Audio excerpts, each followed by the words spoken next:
Welcome to USA Global TV and Radio, where our mission is to provide education, entertainment, hope, and inspiration. USA Global TV and Radio connects you with experts and audiences all around the world every single day to help you succeed in business and to live a richer life. Visit us at usaglobaltv.com to learn about career and life-changing training and mentoring programs like the Listening Mentor.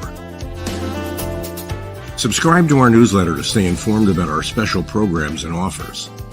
Discover how you can become a guest on one of our shows or a host or producer of a USA Global TV and Radio show of your very own. That's USA Global TV and Radio, where the doctor is always in.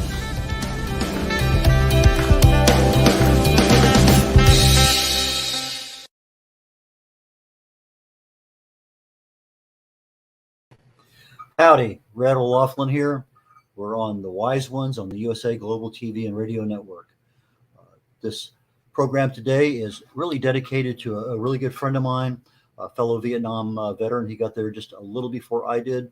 And then many years later, I'm going to let him tell the real story, but many years later, he felt compelled to write a book about it. And so we're going to talk a little bit about Raul Herrara, a little bit about him, his journey, some of his experiences. And with that, I'm going to bring Raul up. And Raul, please join us. Good afternoon, Red. Good to see you again. Always nice to be seen. Always nice to be seen. Raul belongs to a Nonfiction Authors Association here in Houston, where I'm at. And we've had a lot of interactions. In fact, he was our featured speaker last month. Was it last month or this month? Last month. On the Nonfiction Authors Association. And he talked about his book, his journey as an author, and the overall attention, because he's one of those few authors who was dedicated, is really not a strong enough word, but he wanted his book traditionally published. And he's going to tell you why in just a minute. So why don't we just start a little bit about Raul? And I've been reading your book all the way up to the part where you're in Coronado and having fun. And so why don't we kind of talk a little bit about your experience in Vietnam. You came out of San Antonio, joined the military, wanted to see the world, and you certainly did. So I'm going to turn it over to you for a few minutes. Let's learn a little bit about Raul and his early life. Thank you, Red. Actually, I volunteered for 4 years of service in the U.S. Navy because I was promised drafting school. My parents could not afford to send me to college, and therefore I chose the Navy. And it turns out that after boot camp, I was told that the drafting school was no longer available. And so that eventually led to 2 years on-the-job training in San Diego to Public Works Department, which I was happy, 2 years in sunny California. But that went down real quick after a year and months, because I received orders to Patrol Craft Fast, PCF crew training. That stood for Swift Boat, a combat boat in Vietnam. And? Yes, and from there, it turned out that I went to training. I went to survival training in Whidbey Island, Washington. Wound up going to Vietnam. I arrived there with our crew. We had a officer for our crew 74 Alpha. It was Lieutenant J.G. Edward J. Bergen. Second in command was the salty, crusty old boatswain mate, lead petty officer, Bobby Don Carver. We had an engineman, Ronald J. Reinhardt. Our gunner was actually a torpedoman, Robert J. Middleton. And then we had me. I was designated the radio radarman aboard Swift Boat once we were issued one, or once we received one in country. The deckhand was to be secured from broken up crews once we arrived in country. And that young man turned out to be Timothy McNamara from California. So our crew was set. We wound up arriving in Cameron Bay. in the early part of April 1967. Let me From there, back you up. Let me back you up from there just a bit, Raul, because you were in a brand new mission, brand new boat, brand new crew. And what was going on just prior to that? You were there, and you said 67. Well, in reading your book, you're talking about as the Vietnam War was kind of really igniting, a lot of the North was sending armaments down to the South, but over land, it was very difficult. But in a boat, they could send it down and pretty much not have any worries whatsoever. And it wasn't until a couple errors are made by the North Vietnamese that the Americans even realized, or even the Vietnamese and the Americans realized there was even any ammunition. I mean, we're talking about hundreds and hundreds and hundreds of tons of stuff being sent by boat down the coast of Vietnam to the Mekong Delta. And that's where, once they discovered that, they went, ballistic, saying, how can we stop this? And that's where you came in, because you're part of the initial program that says, okay, this, here's where the rubber meets the road, because Raul's out there on a boat to interdict these vessels coming down. And that's kind of where we're going to pick up the story, because you're there with a new crew, new boat, new mission, and you'd never seen Vietnam before. Absolutely, Red. What happened, we became part of what's called Operation Market Time, Task Force 115. And part of that mission, again, was the main purpose at that initial time was to stop all seaborne enemy infiltration, primarily steel hull vessels. And what the Navy did not know until, I believe it was February the 16th, 1965, a helicopter pilot piloted by Jim Bowers, First Lieutenant Jim Bowers. He was on a non-grave mission to take a soldier out from the field to a hospital near the coast. He flew over Vung Ro Bay, and they discovered what appeared to be a floating island. And they circled back, went back down in there, and sure enough, they started receiving fire from bushes that had been stacked on this trawler, and palm trees as well. And it turned out to be the first discovery of a steel hull vessel. And from that point, it was by October of 65, we already had 2 swift boats that were brought into Hanoi in Phu Quoc Island in the southern region of South Vietnam. It's off the southern tip of the Cà Mau Peninsula. And so that was the first time that then we began taking part of Operation Market Time. The Coast Guard cutters were there before we were. They loaded up these 82-foot Coast Guard cutters called WPBs, and they shipped them to places out of Hanoi, the island, Phu Quoc Island, and also at the northern sector of South Vietnam in a place called Da Nang. And so once the swift boats came in, eventually by December, more swift boats started arriving there at Hanoi, and ultimately they developed 6 stations, coastal division stations all along the coast, because we had to secure the coast, 1,200 miles of coastline, and our mission was to prevent the infiltration of enemy ships. And so that we had coastal division in Da Nang, in Cam Bay, and Cat Lo, and I'm forgetting one, but there were 6. Chu Lai was a detachment that became a division for a short period of time, but we were well covered. The whole coastline was covered. We were the last line of defense all along the coast. Further out to sea were the destroyers, followed by, including minesweepers, followed by then closer to shore, the Coast Guard cutters, and the last line of defense were the swift boats from the beach out to possibly 3-4 miles, but mostly patrolling the coastline. So long as those boats remained outside of the territorial waters of Vietnam, there was not a problem. You just merely tracked them. And once they started going into territorial waters, they were ordered to stop. If they didn't, they were at their own peril. Now, Correct. behind your right shoulder, I see a boat up there that looks very reminiscent. And I think the movie, what was it? It may not be the exact same one, but I think it's in the same similar class. Apocalypse Now. I think one of the most often repeated best, quotes is, I love the smell of napalm in the morning. And right after that, they actually using helicopters to pick these swift boats up and relocate them to other places on the river. Now, I don't know if your boat was one of those ones that was light enough to do that, but I know they had different kinds of boats, and some they could lift and some they, probably should not have. Regardless, it's a good size vessel, and it's, with everybody on there, everybody having a job. And I think you said you were you came on as a deckhand of sorts, and then were assigned radios or some communications or something.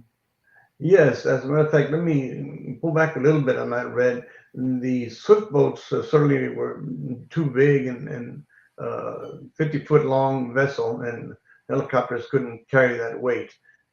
What you're referring to in that movie Apocalypse Now, those were the PBRs, Patrol Boat River, and they operated in the Mekong Delta primarily. The swift boats, later on, after the coast was secured by our efforts on swift boats, then some of the swift boats were then moved into the Mekong Delta as well and patrolled the narrow canals of that Mekong Delta area. It was terrible. But yes, we had that mission. And primarily, as I said, my station was out of first Da Nang. We went on patrol there for about a month. They tested us to see how we did well. Under Mr. Bergen's leadership, we got approved and we got our own boat. We picked up, as a matter of fact, our boat was PCF 79. Again, I remind everyone that PCF stood for Patrol Craft Fast.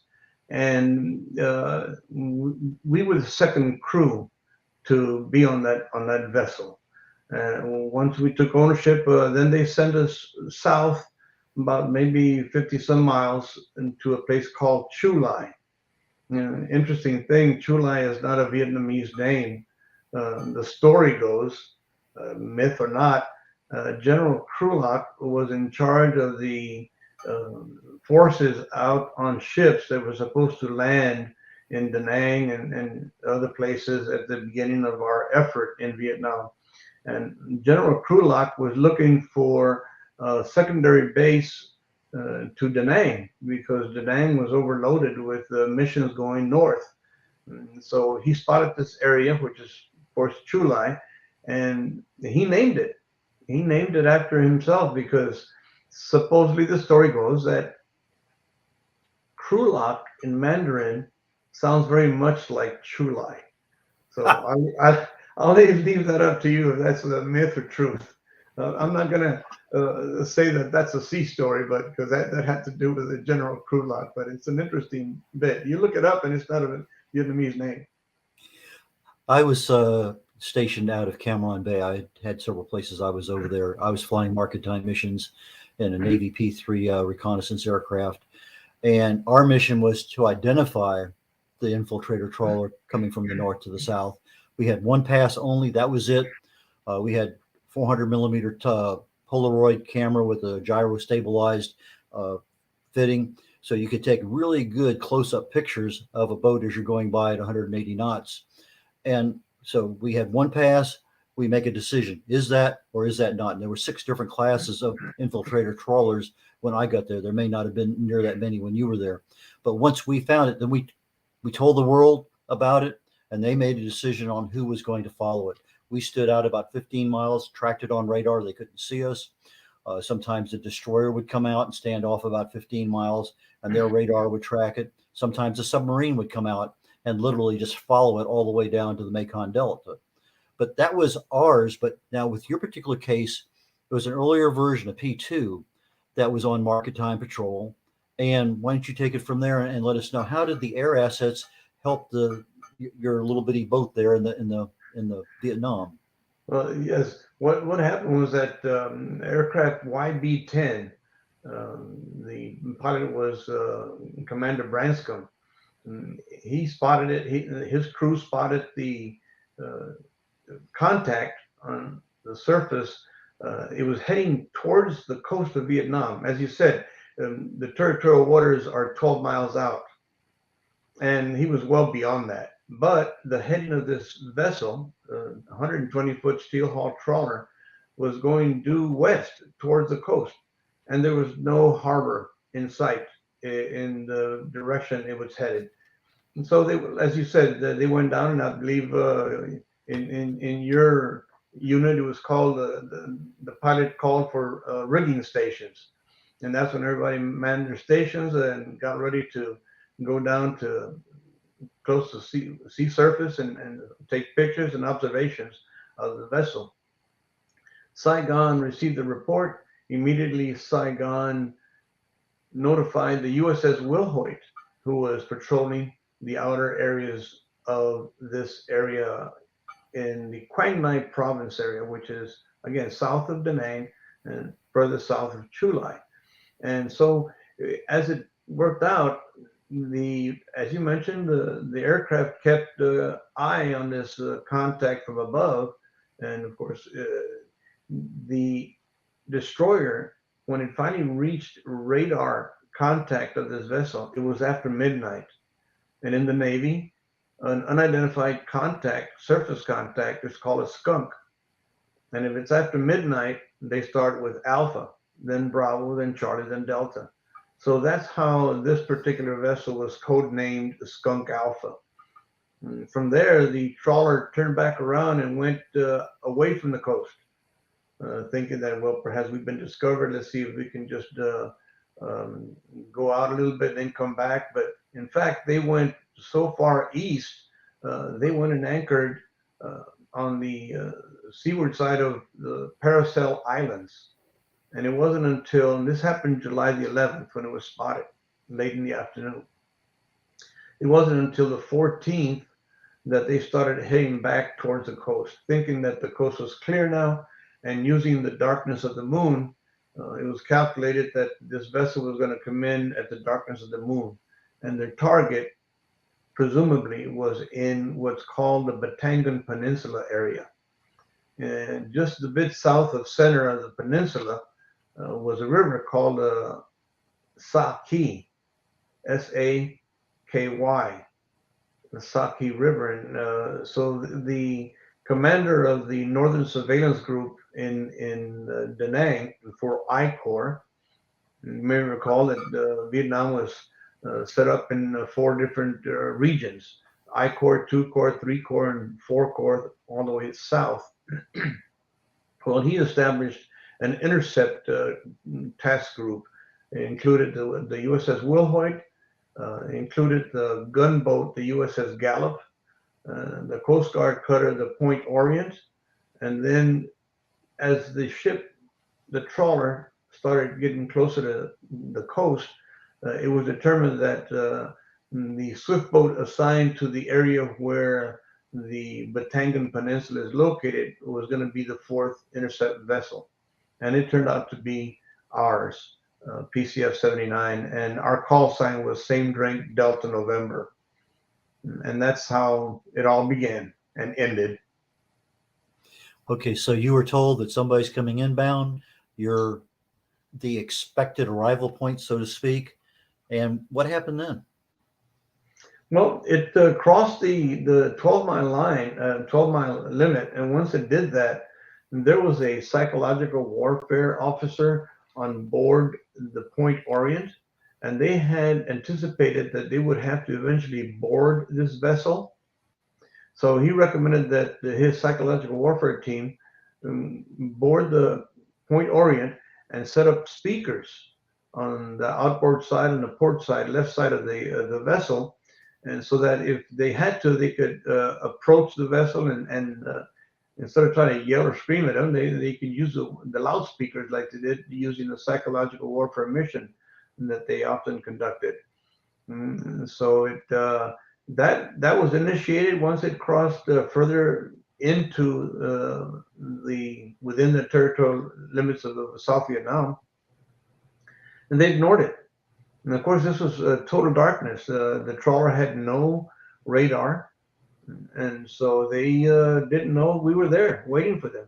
It must have been a surprise for the enemy, but they continued. They just ignored it, and eventually got closer to the shore, 5 miles out or so. The commander, Stefan, he was the commander of the task group. He ordered for the swift boat and the Coast Guard cutter to fire warning shots across the bow. Well, we just thought, it was in the middle of the night and you couldn't see what was what, and machine gun rounds went out and nothing came back at us. They continued to ignore us. And we continued receiving from the destroyer position reports on this vessel.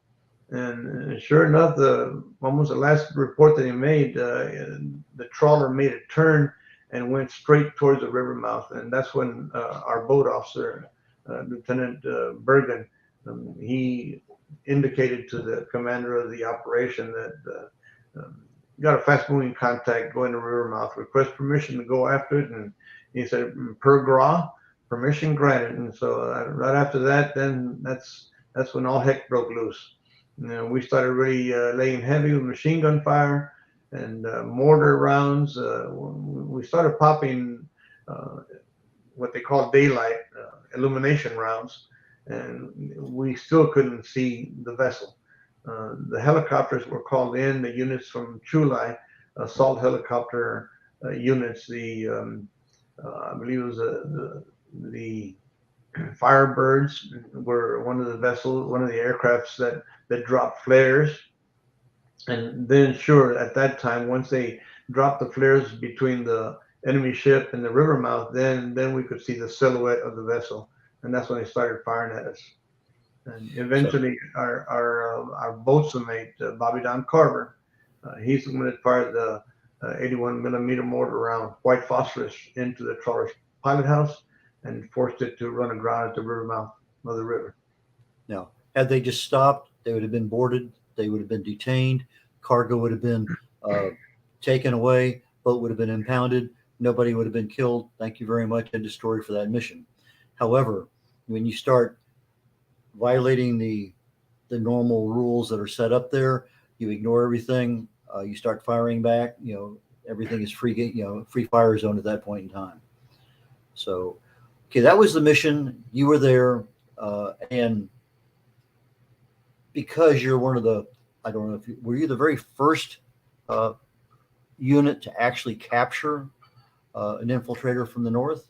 No, there were a number of trawlers that had been captured, some by the Coast Guard and other bigger ships in the Kamal Peninsula. The North Vietnamese, they called this the Ho Chi Minh Trail by sea. And I can't tell you the quantity of supplies that had been coming in prior to the discovery of this Vung Ro Bay trawler. They had been very successful in supplying the enemy. And this particular trawler that we captured was carrying more than 90 tons of ammunition and supplies. Yeah, And, I remember reading there were other trawlers. I remember reading in your book that they had 122 missions that they had done that they were able to go back and trace, and it was like 8,000 tons of ammunition that the North managed to get safely into the South. And then all of a sudden, market time started and things started to slow down a little bit. Basically, it shut it down. Before we left, before our crew left and other crews stayed, of course, and the war continued, there was I think it was in March of '68, if not mistaken, there were a 4 trawler simultaneous attempt to bring trawlers into deliver their goods, and none of them made it. One of them went back out and never came back. So the mission of swift boats was successful, and unfortunately, not many people. I was at an event yesterday at VFW, and I talked to the post commander, and I said, well, he was surprised. Well, what's swift boats? He was a Vietnam veteran, and he didn't know what swift boats were. There's many veterans that don't know the story of swift boats, and hopefully that's what my book will be able to explain to the general public, what the swift boats and their crews, their valiant crews, did during the course of the war. Yeah, I flew missions in market time out of Cameron Bay. Yeah, we take off. We take off literally just as you could almost see daylight. By the time that you did your in-flight checks, you're about 200 feet, and you stayed there all day long until it got dark, and then you landed again. Mm-hmm. And like I say, we were looking at everything.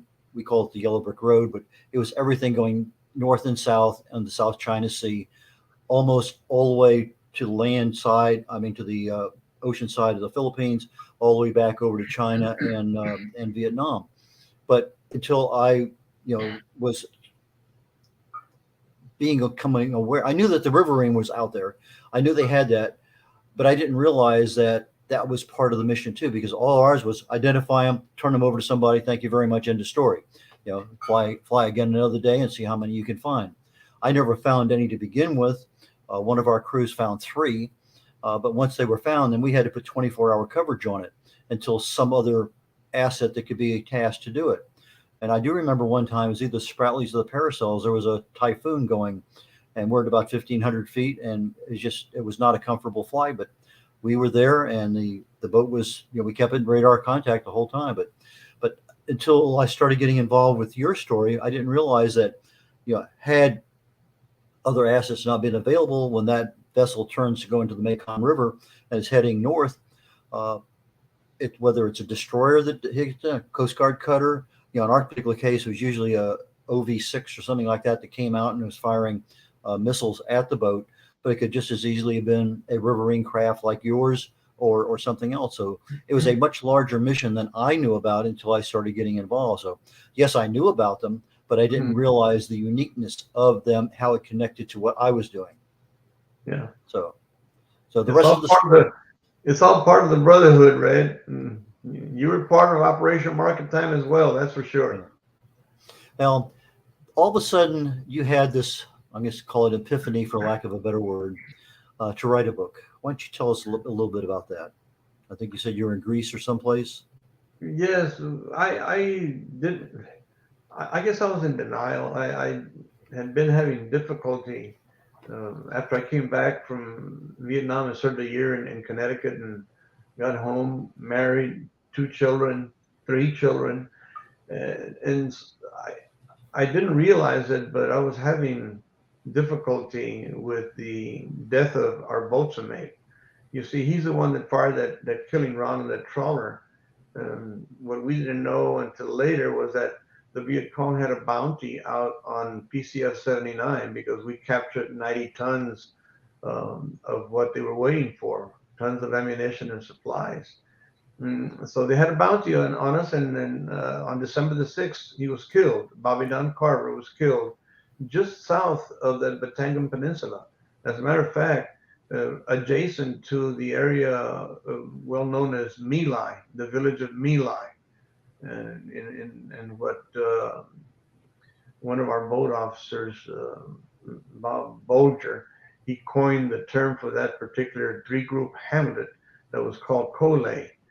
He coined it as the Colay Corral because there were constant gun battles at that location, and that's where our boatswain was killed.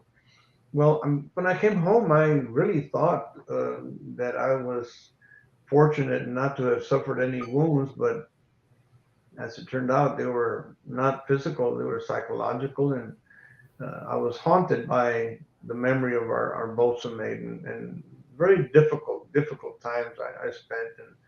And in those early days, PTSD was not an established term. And of course, we didn't share our thoughts with anyone, and it made it difficult. But sitting on the beach on the Aegean Sea on an island called Limnos, the epiphany. I saw a fishing boat, a tattered sailed Greek fishing boat, and it flashed me back to Vietnam because that was our mission. Our daily mission was to stop all these fishing boats and inspect them for papers and documents. Oftentimes, we did through the help of our Vietnamese liaison officer. We kept some of those for further investigation, and some turned out to be Viet Cong. And that was part of what we did. That was part of our daily 24-hour patrol.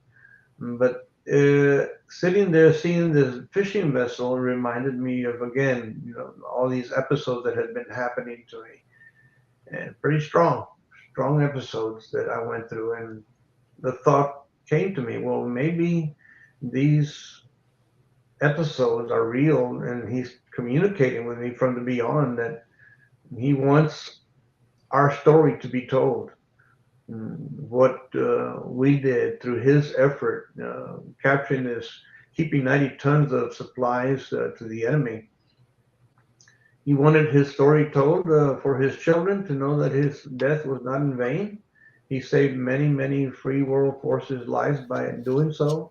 And so that's when it all began. I decided to put my thoughts together, and eventually, long story short, when I actually started writing the book after doing research and doing an outline, I really didn't know much about how I was going to do this, but I started. But once I started actually writing the story, all these episodes stopped, and I haven't had them since.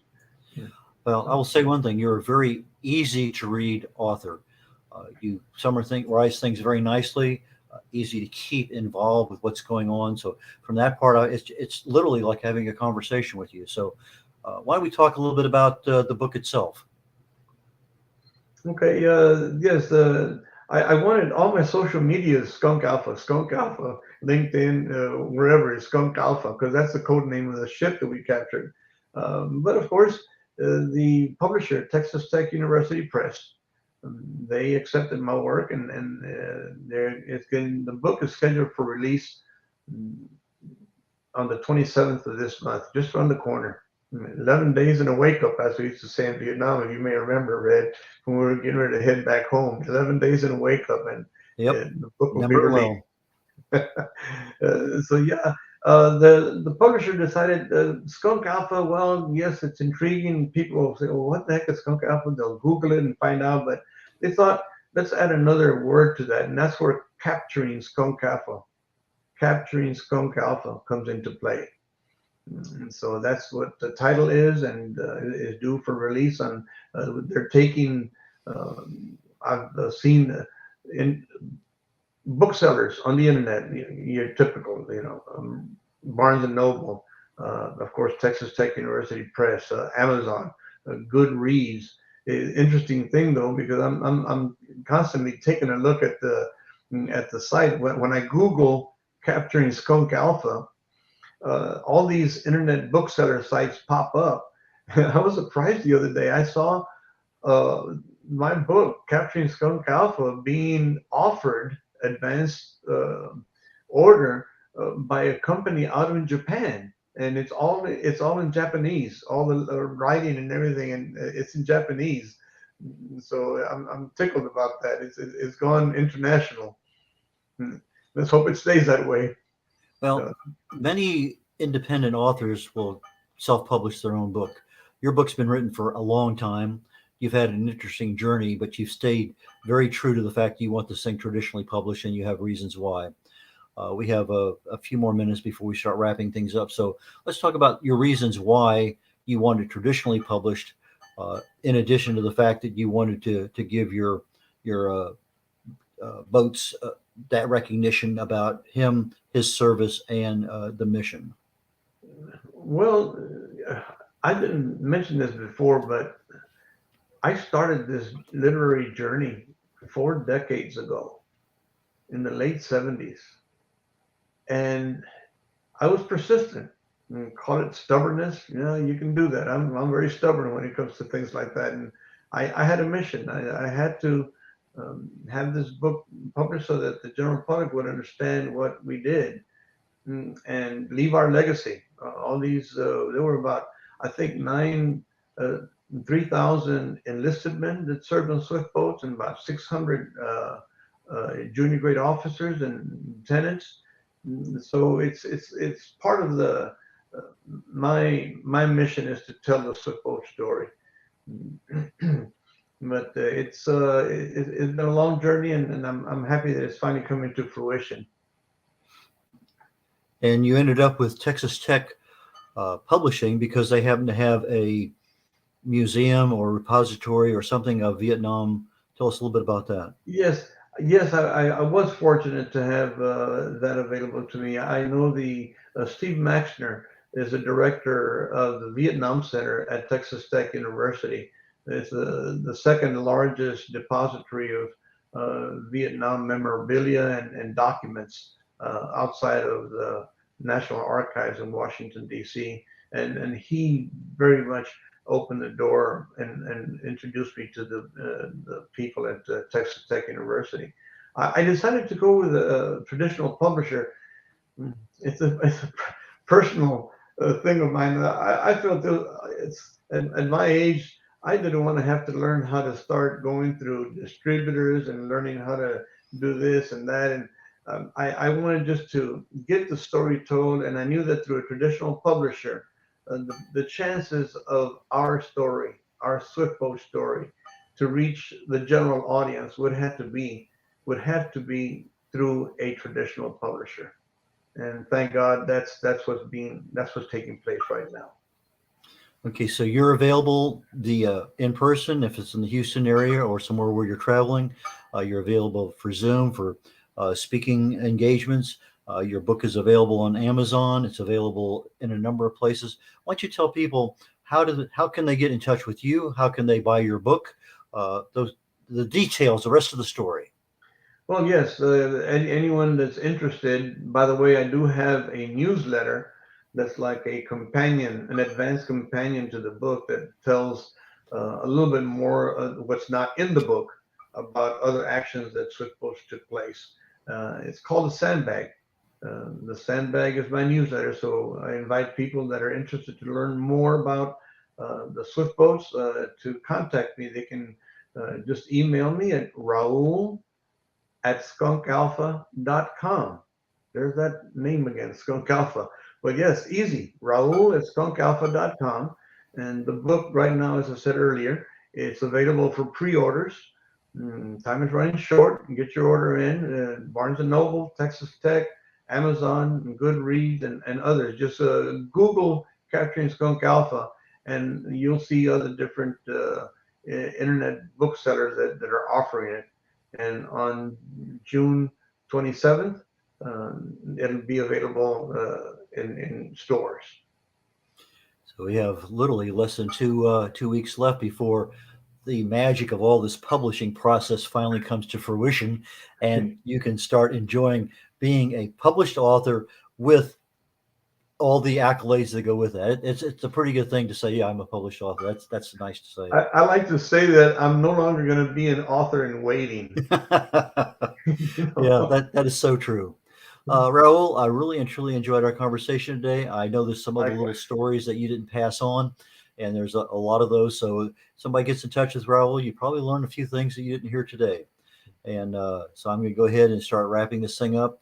Raul, thank you very, very much for joining us today on The Wise Ones on the USA Global TV and Radio Network. And if you missed our live showing today, it's available on the archive on YouTube on USA Global TV. I'm Raul Laughlin. Oh, you're most welcome, Raul. I'm Raul Laughlin. I have a show literally in about 10 minutes or so, 15, called Talking Heads. And it's generally a 6-part series on a topic of health and wellness. We just finished an 8-part series, kind of unusual to go 8, but we did an 8-part series on cancer, its causes, and your options. I'm getting ready to start a new one, probably something dealing with weight management. I think that's kind of the direction I'm leaning in for the next 6-part series. But in the meantime, I had an experience with artificial intelligence recently, ChatGPT, and I was using it to get a book edited. And in the process of getting that book edited, I'm saying, I bet this thing would be of immense value just for health in general. So I did a presentation yesterday to a Chamber of Commerce about artificial intelligence and your health. And I put together a similar one for Talking Heads today. It's going to be a one topic only. Hopefully everything will be done very easily within that one 30-minute segment. And with that being said, please join me. We're talking about artificial intelligence and your health. How can you use it to be your concierge service to get all your questions answered? So with that being said, Red O'Loughlin dialing out now, and I will catch you next week at this time on the Wise Ones, and again, following Wise Ones on Talking Heads on the USA Global TV and Radio Network. Bye now.